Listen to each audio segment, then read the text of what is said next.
Hola mis amados hermanos, qué gusto poder llegar otra vez a sus hogares a través de la palabra de Dios, la cual no puede faltar nunca en la vida de un creyente y mucho menos en estos tiempos difíciles que nos ha tocado vivir. Y precisamente de eso quiero estar hablando, recorriendo el libro del profeta Isaías, pero específicamente los invito a ustedes a estar caminando conmigo a través de la palabra de Dios en el capítulo 40 del profeta Isaías. Isaías capítulo 40, vamos a estar viendo algunas cosas que son necesarias para que nosotros como creyentes no se nos olvide y podamos nosotros tener las fuerzas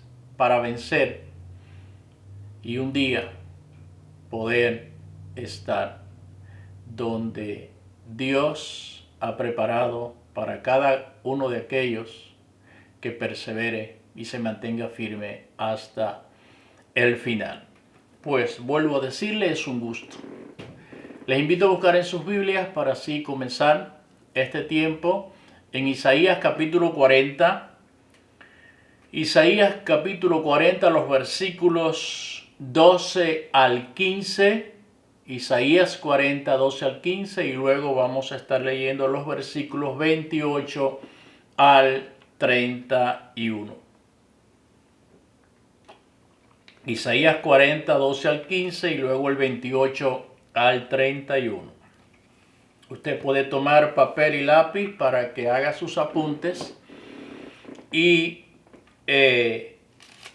así pueda después estudiar y quizás algunas tareitas que podamos dejar, algunas tareas para que usted las estudie en su casa. Isaías 40, los versículos 12 al 15, dice así la palabra de Dios. Vamos a estar hablando bajo el tema nuestro gran Dios. Nuestro gran Dios. Vamos a ver los versículos 12 al 15 dice: ¿Quién midió las aguas con el hueco de su mano y los cielos con su palmo? Con 3 dedos juntó el polvo de la tierra y pesó los montes con balanza y con pesa los collados. ¿Quién enseñó al Espíritu de Jehová o le aconsejó enseñándole? ¿A quién pidió consejo para ser avisado? ¿Quién le enseñó el camino del juicio o le enseñó ciencia o le mostró la senda de la prudencia? He aquí que las naciones les son como la gota de agua que cae del cubo, y como menudo polvo en las balanzas les son estimadas. He aquí que hace desaparecer las islas como polvo. Ahora vamos a los versículos 28 al 31 del mismo Isaías 40. Dice así: ¿No has sabido y no has oído que el Dios eterno es Jehová, el cual creó los confines de la tierra? No desfallece ni se fatiga con cansancio, y su entendimiento no hay quien lo alcance. Él da esfuerzo al cansado y multiplica las fuerzas al que no tiene ningunas. Los muchachos se fatigan y se cansan, los jóvenes flaquean y caen, pero los que esperan a Jehová tendrán nuevas fuerzas, levantarán alas como las águilas, correrán y no se cansarán, caminarán y no se fatigarán. Aleluya. Cuán grande es nuestro Dios. Amado Dios, te damos gracias. Alabamos y exaltamos tu nombre porque tú sigues siendo Dios. Dios eterno. Dios que está por encima de todas las cosas, creador de todas las cosas. Ayúdanos a entender cuán grande es nuestro Dios para decirle a nuestros problemas la grandeza tuya que está a favor de nosotros. Espíritu de Dios, ayúdanos a entender a qué Dios servimos, a qué Dios alabamos, Ayúdanos a entender que Dios está por nosotros. Si tú eres por nosotros, ¿quién contra nosotros? Gracias por tu grandeza, por tu poder, por tu gloria, por tu majestad. Tú que estás en el trono, Dios mío, gracias, porque somos tu pueblo, somos tus hijos, y gracias por aquellos que se unirán también a ser hijos tuyos en el nombre de Jesús. Nos declaramos bendecidos a través de tu palabra y en el andar en tu palabra y en este capítulo 40 de Isaías. Que cada hogar sea bendecido en el nombre de Jesús. Cada persona que escuche o vea sea bendecido en el nombre de Jesús. A ti las gracias por tu poder, por tu gloria, por tu majestad, por tu grandeza en el nombre de Jesús. Amén. Amén. Bien, mis amados hermanos, cuando usted lee todos los versículos del capítulo 40 de Isaías, usted va a ver y va a refrescar su memoria, y algo que quizás aquellos que tuvieron la oportunidad de ir a una iglesia cuando pequeños, aquella pregunta que surgía de nuestros maestros: ¿de qué tamaño es Dios? Y aún nosotros seguimos tratando de responder esta pregunta: ¿de qué tamaño es Dios? Y vamos a ver algunas cosas de estas. Aquí en este capítulo 40 de Isaías nos habla de dos cosas muy importantes. Las dos primeras que vamos a ver. Primeramente, aquí nos está hablando de el infinito poder y sabiduría de Dios. Estas dos porciones bíblicas, la primera nos está hablando de su poder y su sabiduría. Y la segunda parte nos habla de su fidelidad y de su gracia. Fíjense, estos dos términos que le estoy diciendo. Los versículos 12 al 15 nos está hablando de su infinito poder y sabiduría. Y los versículos 28 al 31 nos está hablando de fidelidad y gracia. Y por supuesto, esto a nosotros nos va a incentivar y por supuesto también nos va a habilitar para vivir en estos tiempos difíciles. Porque realmente estamos viviendo tiempos difíciles. Hay dos frases que cuando nosotros venimos a los caminos de Dios, nosotros usamos dos frases que usamos siempre en nuestro andar cristiano. Y estas dos frases son: Dios es grande y Dios es bueno. Pero a veces nosotros estamos lejos de entender lo que decimos. Dios es grande, pero ¿de qué tamaño es Dios? Sigue la pregunta: ¿de qué tamaño es tu Dios? ¿De qué tamaño es mi Dios? ¿Y hasta dónde Dios es bueno? Estas dos frases nosotros las usamos. Dios es grande, Dios es bueno. Y aquí nos habla en estos versículos que hemos leído del capítulo 40. Usted puede ver en este mismo versículo 12 cómo comienza con una pregunta el profeta. Y mire todo lo que está plasmado ahí. Y usted viene a su mente: ¿cómo es posible? Y usted se hará la pregunta: ¿cómo es posible que con el hueco de sus manos dice que Él midió las aguas y los cielos con su palmo? ¿Se imagina usted cuán grande es nuestro Dios? Y siga leyendo para que usted vea cuántas razones hay para nosotros traer a nuestras mentes, a nuestro ser más profundo, cuál es la grandeza de nuestro Dios. Y esta es la imagen, mis amados hermanos, que el profeta quiso usar para que el pueblo confiara en Dios. Aquí en este capítulo 40 específicamente, como les dije, vamos a caminar a través de este capítulo 40. Esta es la imagen que plasmó el profeta Isaías para que el pueblo confiara más en Dios y entendiera hasta dónde es la grandeza de nuestro Dios. Y sigue surgiendo la pregunta para usted: ¿de qué tamaño es Dios? Yo recuerdo en las escuelas dominicales, nuestros maestros, cuando niños asistíamos a la iglesia, y siempre surgía esta pregunta: ¿de qué tamaño es Dios? Se surgía esta pregunta a los niños. Algunos decían: bueno, Dios es el tamaño de mi papá. Otros decían: Dios es un gigante. Otros decían del tamaño de tal o más cual árbol. Otros decían como esa montaña, otros como el cielo, otros como el mar. Eran imaginaciones, eran puntos de vista que teníamos los niños en cuanto a Dios.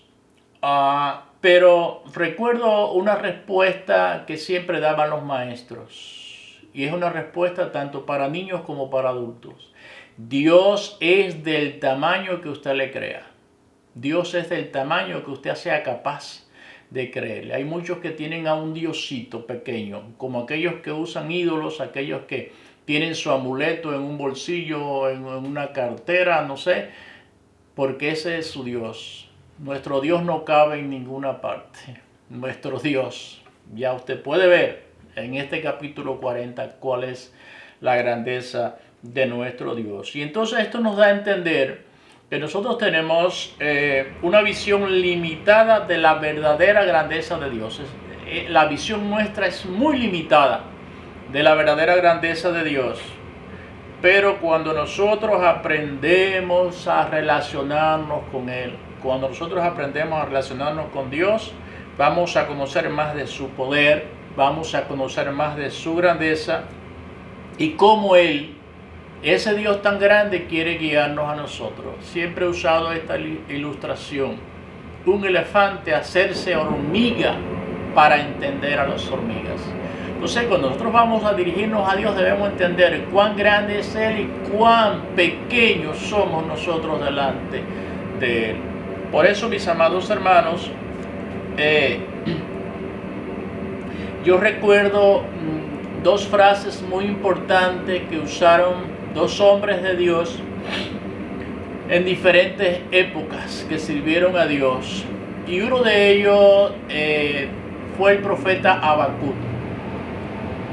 Están los profetas menores en el Antiguo Testamento, un profeta que se atrevió a cuestionar a Dios, que los males que estaban viniendo al pueblo, que Dios tenía la culpa, pero cuando Dios le da a él tres respuestas convincentes, él cambia su perspectiva y entonces cambia su modo de pensar, porque en los primeros dos capítulos él comienza cuestionando a Dios.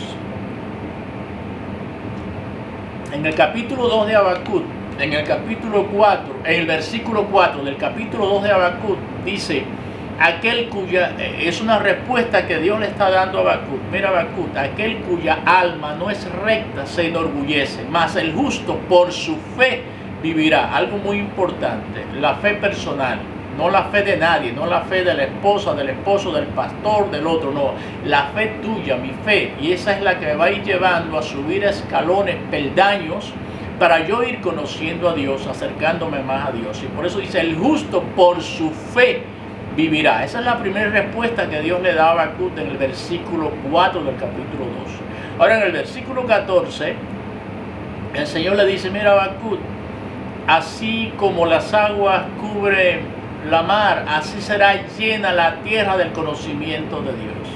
Así como tú ves esas abundantes aguas, así la tierra va a ser llena de mi conocimiento. Y eso es muy importante, no solamente la tierra, que tu mente y tu corazón esté llena del conocimiento de la grandeza, el poder y la sabiduría de tu Dios y de mi Dios. Y la respuesta número 3 que Dios le da a Habacuc está en el versículo 20.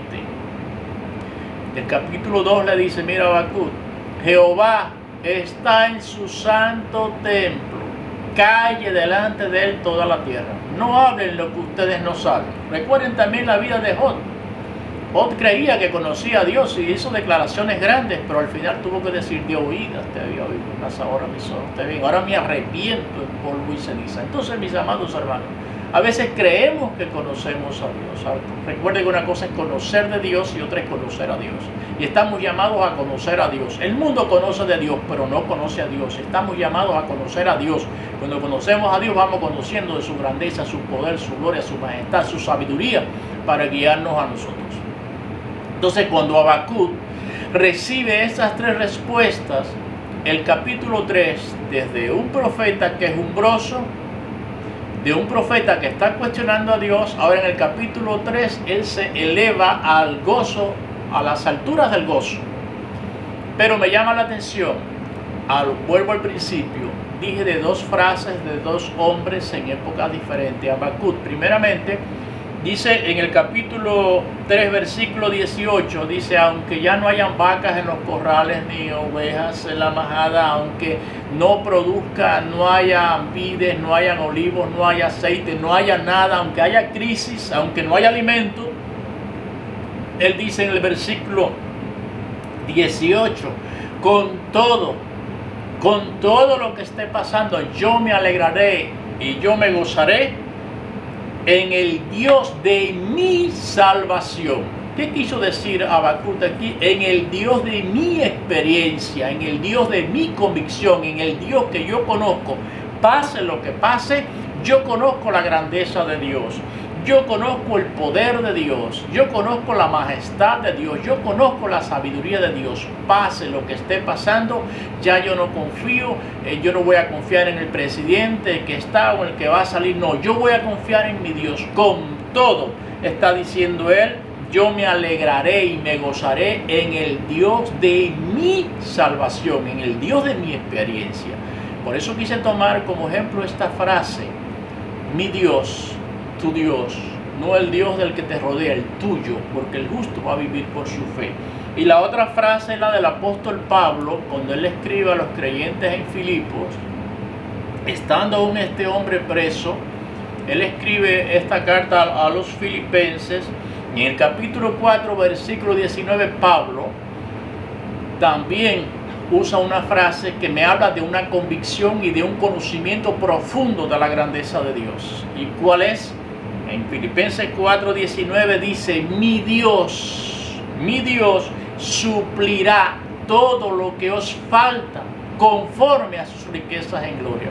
Dice, mi Dios. Y esa frase no debe faltar en cada uno de nosotros. El Dios de tu experiencia, el Dios de mi experiencia, el Dios que tú conoces, el Dios que yo conozco. Y debemos de saber que nuestro Dios, tu Dios, mi Dios es un Dios grande, es un Dios de poder. Gloria al Señor. Quise tomar estas dos frases de hombres en épocas diferentes. Habacuc, con todo yo me alegraré y me gozaré en el Dios de mi salvación. Y Pablo dijo, mi Dios suplirá todo lo que os falta. Ahora vamos a nosotros a introducirnos un poco, mis amados hermanos, en el contexto en que vivió el profeta Isaías y escribió su libro y específicamente aquí en el capítulo 40.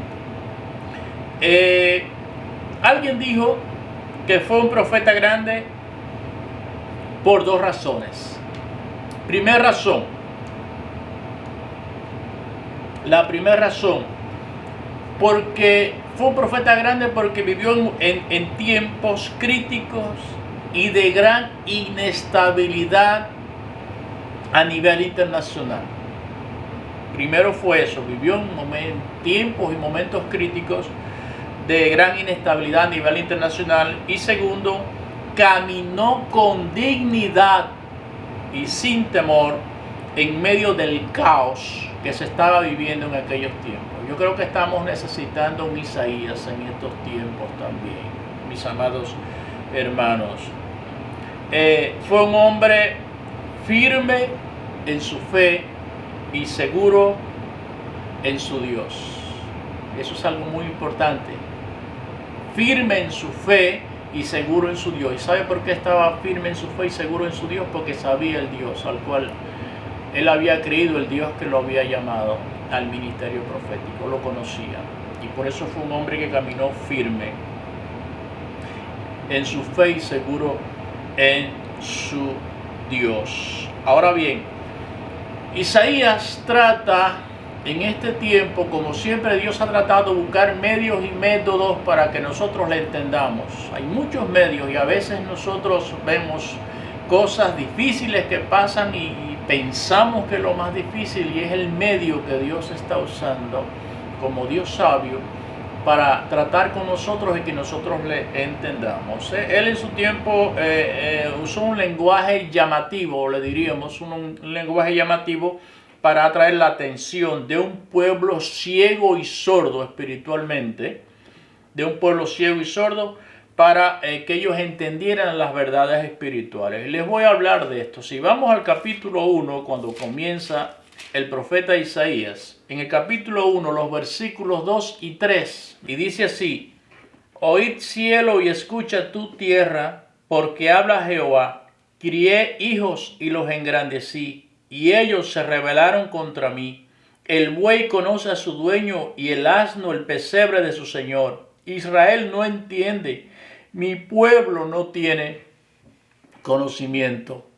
Fíjense bien, él habla de dos animales irracionales, dos animales de carga, y dice que el buey conoce a su dueño, y dice que el asno el pesebre de su señor, y lo está comparando con estos dos animales. Dice: aquellos hijos, como dice el versículo 2, los crié, los hice grande, y ellos se rebelaron contra mí. Y es triste, mis amados hermanos, cuánta alegría trae un hijo cuando nace al hogar, ¿verdad? Cuánta alegría, cuánto sacrificio los padres para tratar de ayudar, de educarlos, de vestirlos, de darle de comer, de luchar por su salud.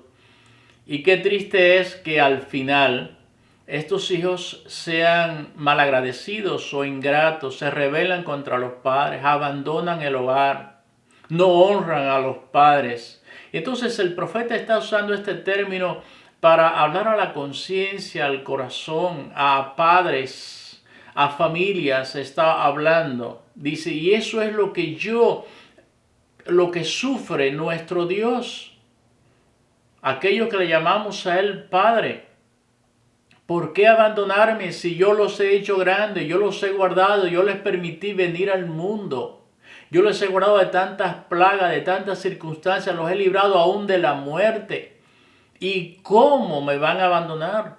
¿Cómo se van a olvidar de mí? Entonces Isaías está usando estos términos, estas frases, y vamos a ver algunas de ellas que para él atraer la atención y para que ellos entendieran aquellas verdades espirituales. Entonces usa al buey y al asno. Dice: estos animales que no tienen una mente, que no tienen una razón, sin embargo, conocen a su dueño, obedecen a su dueño, pero ustedes, mis hijos, ustedes no entienden, no tienen conocimiento, le está diciendo. También Isaías compara al pueblo con un cuerpo enfermo. Dicen los versículos 5 y 6: ¿por qué querréis ser castigados aún?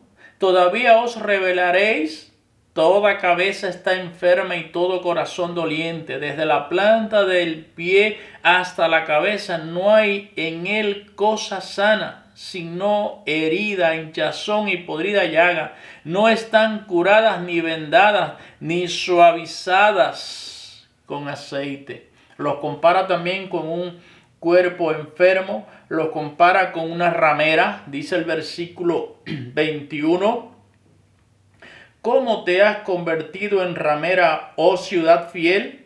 Llena estuvo de justicia, en ella habitó la equidad, pero ahora los homicidas. También lo compara con una ramera, también lo compara con un muro inestable a punto de caer. Recuerden aquellos tiempos, las ciudades amuralladas eran ciudades que tenían una garantía en cuanto a su estabilidad, en cuanto a su protección. Y dice en el 30:13, dice también la palabra de Dios comparado con un muro inestable a punto de caer. En el 30, versículo 13 dice: por tanto, os será este pecado como grieta que amenaza ruina, extendiéndose en una pared elevada, cuya caída viene súbita y repentinamente. Hay muchas más comparaciones, pero quise usar estas para que usted entienda cuántos métodos usó el profeta para llamar la atención y que el pueblo entendiera aquellas verdades aplicado en términos espirituales. Ahora bien, esto lo hace Isaías también para estimular la imaginación de sus oyentes, para poder despertar. Si se estimula la imaginación, se despierta el interés. Y esto es lo que está haciendo el profeta, y que grabaran bien el mensaje de Dios. ¿Sabe qué hizo Jesús en sus tiempos en el ministerio de nuestro Señor Jesucristo? Jesús hizo algo parecido. Vamos allí al libro de Mateo. Incluso Jesús aquí hace referencia a unas palabras del profeta Isaías en el capítulo 6, los versículos 9 y 10, de Isaías 6, 9 y 10. Pero vamos allí a Mateo 13, los versículos 10 al 13. Mateo 13, 10 al 13. Mateo 13, 10 al 13. Jesús usó también estos métodos y sus lecciones objetivas para que la gente entienda. Y la Biblia tiene acceso para ser entendida por todos, para el que ha estudiado, para el que no ha estudiado, para cualquier raza, lengua, cultura. Y dice los versículos 10 al 13 de Mateo 13, dice: entonces, acercándose los discípulos, le dijeron: ¿por qué les hablas por parábolas? Él respondiendo les dijo: porque vosotros os es dado saber los misterios del reino de los cielos, mas a ellos no los es dado. Porque a cualquiera que tiene se le dará y tendrá más, pero al que no tiene aún lo que tiene le será quitado. Y dice el versículo 13: por eso les hablo por parábolas, porque viendo no ven y oyendo no oyen ni entienden. Entonces Jesús usaba estos medios, contextualizaba las enseñanzas, y conocemos cuántas parábolas nosotros conocemos en la palabra de Dios que generalmente hay en el Antiguo Testamento, como la que usó Natán en una ocasión para hacerle entender a David de su pecado. Aquí Jesús la está usando, incluso aquí en esta narración él usa algunas palabras de Isaías 6, 9 y 10. Entonces, Isaías fue un hombre que habló a una generación que no le prestó atención, y a otros que escuchaban pero se burlaban de este mensaje. Esos dos grupos los tenemos hoy. Hay grupos que no quieren escuchar, que no le prestan atención, no le interesan las cosas de Dios, y aún la han conocido de Dios, no han conocido a Dios. Y hay otros grupos que escuchan, le prestan atención, pero se burlan de estas cosas. Y estos grupos son los que tenemos hoy, y no están lejos, están en nuestros hogares. Puede ser un esposo, una esposa, un padre, una madre, un hijo. Lo tenemos en nuestros hogares, que escuchan la palabra, se le habla de la palabra y no les interesa. Por eso,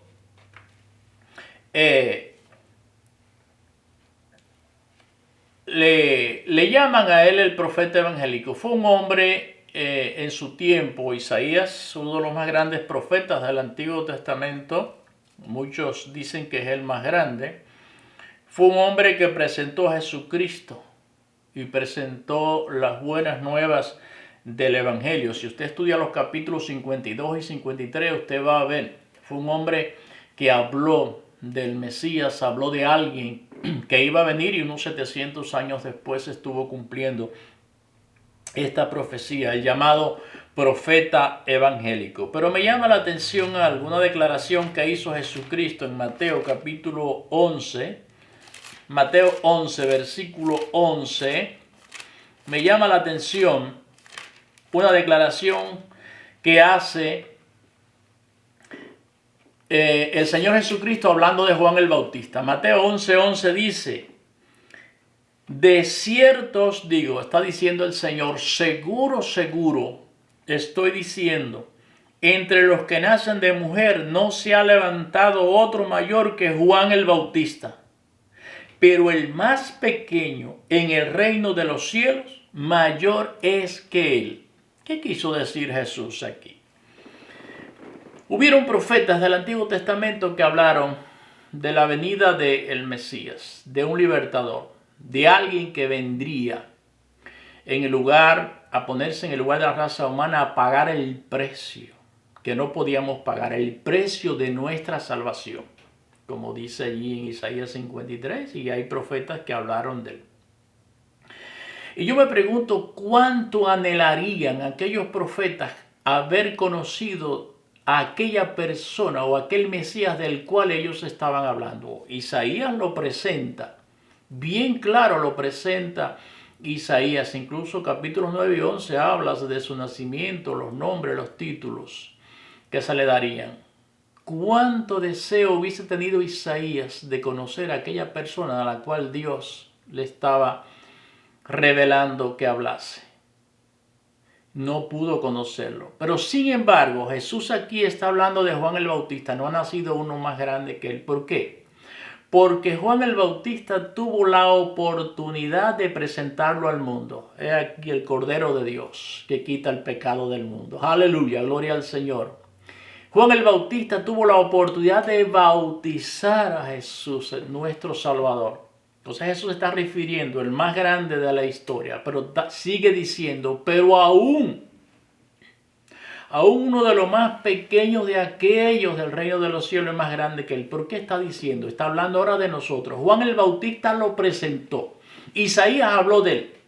Juan el Bautista lo presenta, lo conoce. Pero es que nosotros ahora vivimos en ese reino de los cielos, mis amados hermanos. Nos ha tocado vivir, tenemos el ejemplo de ello, pero ahora vivimos en ese reino. Tenemos al Padre, al Hijo, al Espíritu Santo. Vivimos, hablamos de Él, lo sentimos. Tenemos testimonio de lo que Él ha hecho en nuestra vida y está haciendo y seguirá haciendo. Entonces, mis amados hermanos, somos más grandes que ellos. Isaías lo habló, Isaías lo profetizó, Juan lo presentó y nosotros nos ha tocado vivir en ese reino. Es una bendición, mis amados hermanos. Pero si vivimos en ese reino, debemos de conocer las cosas de ese reino. Y hay algo que está aconteciendo en estos tiempos y a muchos nos preocupa. Pero no se les olvide, mis amados hermanos, lo de Isaías 40, versículo 12. Usted se puede preocupar, pero venga a Isaías 40, 12, dice, ¿quién midió las aguas con el hueco de su mano y los cielos con su palmo? Con 3 dedos juntó el polvo de la tierra y pesó los montes con balanza y con pesas los collados. Entonces, recuerde que estamos hablando de la grandeza de nuestro Dios, nuestro gran Dios. Usted se preocupa, pero venga aquí y analice esto. Y usted puede traer un poco a su mente qué grande, cuán grande es nuestro Dios. Si usted lee el versículo 15 del mismo capítulo 40 de Isaías, que nos dice, he aquí que las naciones le son como la gota de agua que cae del cubo y como menudo polvo en las balanzas le son estimadas. Cuán grande es el territorio de Norteamérica, cuán grande es el territorio en el Asia de la China o en Europa de Rusia. Y sin embargo, para Dios, una gotica de agua. Cuán grande es nuestro Dios. Y así podemos ver los versículos 28 al 31, tanto la grandeza como el amor y la fidelidad de Dios. Y aquí vemos expresado la fidelidad de Dios, mis amados hermanos. ¿No has sabido, no has oído que el Dios eterno es Jehová, el cual creó los confines de la tierra? No desfallece ni se fatiga con cansancio, y su entendimiento no hay quien lo alcance. Él da esfuerzo al cansado y multiplica las fuerzas al que no tiene ningunas. Gloria al Señor. Por eso, mis amados hermanos, debemos de entender algo. Y sigo hablando del contexto en que vivió Isaías en momentos difíciles. En tiempo de Isaías, el imperio más poderoso de aquel momento era Egipto. Y Egipto pululaba o se jactaba, una frase para que usted le entienda mejor, de poder. Se jactaba de gloria porque estaba dominando el mundo de entonces. Pero Dios, ese Dios que es más grande que cualquier reino, que cualquier imperio, que cualquier persona en este mundo, por alto que esté o por el dinero que tenga, Dios destruyó todas las cosas en que Egipto estaba confiando. Dios las destruyó. Y vamos a ver algo. Egipto confiaba en su unidad política. Egipto confiaba en su religión. Egipto confiaba en su economía y su sabiduría. Pero Dios lo convirtió en un blanco fácil para los asirios. Capítulo 19 de Isaías, los versículos 1 y 12, habla el profeta para aquel imperio que se creía cosas, como decimos en nuestro argot, en nuestro contexto. Profecía sobre Egipto. He aquí que Jehová monta sobre una ligera nube y entrará en Egipto, y los ídolos de Egipto temblarán delante de él, y desfallecerá el corazón de los egipcios dentro de ellos. Y dice el versículo 12: ¿dónde están ahora aquellos tus sabios que te digan ahora o te hagan saber lo que Jehová de los ejércitos ha determinado sobre Egipto? ¿Dónde están los sabios? ¿Dónde están los entendidos de tu gran imperio? ¿Qué está pasando? Porque cuando Dios toma carta en el asunto, en cualquier circunstancia o situación, Dios sabe lo que hace, y es bueno que usted sepa eso. Hoy hay mucha gente preocupada. Mire, si usted y yo analizamos ¿qué destruyó Dios en aquel tiempo en Egipto? Su unidad política. ¿Qué está pasando en el país más poderoso del mundo? ¿Cómo está la política en estos tiempos en este país? Fíjense esto, mis amados hermanos. La religión, ¿qué está pasando? ¿Sobre qué fue fundamentada la constitución de esta nación? Sobre principios bíblicos. ¿Qué está pasando en estos tiempos con el problema de la religión en este país? El país más poderoso económicamente en el mundo. ¿Qué está pasando? Nos preguntamos con la economía en estos tiempos en este país. ¿Qué está pasando con aquellos hombres entendidos que se levantaron en aquellos tiempos? ¿Qué está pasando ahora con la sabiduría?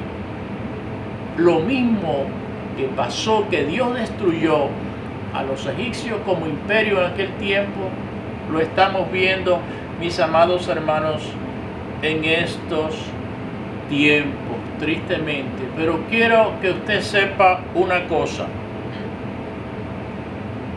Dios sigue en el trono. Recuerden lo que le dijo al profeta Habacuc en el versículo 20 del capítulo Dios. Jehová está en su santo templo, calle delante de él toda la tierra. Dios sigue en control. Dios sigue por encima de todas las cosas. Dios está en su trono y Él gobierna todo. Y aunque usted vea todas las situaciones adversas a su alrededor, los problemas políticos, los problemas religiosos, económicos,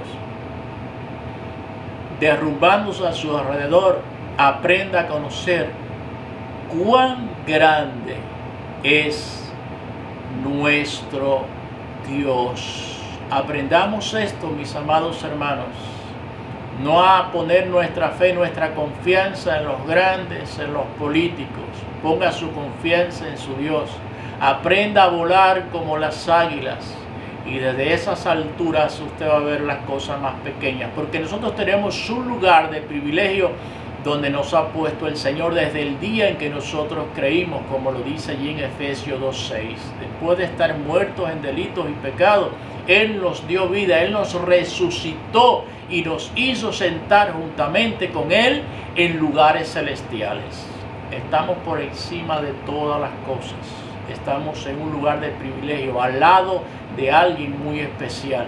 Y es el Rey de los Reyes, el Señor de los Señores, el que sabe lo que hace, el que tiene en control todas las cosas. Él nos bendiga una vez más, mis amados hermanos, y les invito para la próxima semana seguir hablando de este capítulo 40 y muchas verdades importantes de aquí del profeta Isaías, que vamos nosotros a ir descubriendo y conociendo la grandeza de ese Dios al cual usted todos los días le pide, de ese Dios al cual usted debe alabar y glorificar todos los días, aunque todo sea contrario y negativo, como dijo el profeta Habacuc. Con todo lo que esté pasando, yo me alegraré y me gozaré en el Dios de mi salvación, en el Dios que yo conozco. Y si el Dios que yo conozco es grande, yo voy a estar confiado. El Señor nos bendiga una vez más. Bendiciones para ti, mi amado hermano, y para ti, mi amigo, y todo aquel que está viendo o escuchando este video. Dios les bendiga una vez más.